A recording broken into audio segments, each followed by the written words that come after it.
So guys, তোমরা front page দেখে নিশ্চয়ই বুঝতে পারছো আজকে আমার বুনুর বার্থডের ব্লগ আমি তোমাদের সাথে শেয়ার করতে চলেছি। হ্যাঁ, বুনুর বার্থডে আমি তোমাদের সাথে শেয়ার করেছিলাম 27 এপ্রিল। হ্যাঁ, ওর বার্থডে 27 এপ্রিল, কিন্তু মা যেহেতু বাংলা ধরে, বাংলায় 13ই বৈশাখটা এবার পড়েছে 26 এপ্রিল। তো 26 এপ্রিল আমরা বার্থডেটা সেলিব্রেট করেছি। এবারে আমরা যে বার্থডেটা সেলিব্রেট করেছিলাম সেটা ছিল পুরো অন্যরকম, একদম পুরো অন্যভাবে আমরা বার্থডে সেলিব্রেট করেছি। তো তোমাদের সাথে সেটাই শেয়ার করি। প্রথমে তো আমি সকালবেলায় ঘুম থেকে উঠে ওর ফটো এডিট করে সোশ্যাল মিডিয়ায় পোস্ট করে দিয়েছি। তারপর আমি চা বিস্কিট খেয়ে বসে পড়েছিলাম।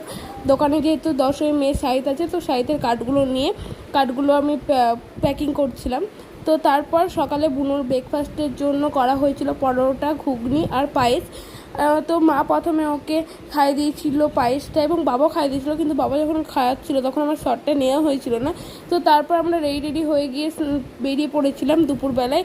কিন্তু কোথায় গেলাম, কী করলাম সেটা জানতে হলে দেখতে হবে নেক্সট ভিডিও। Okay, by.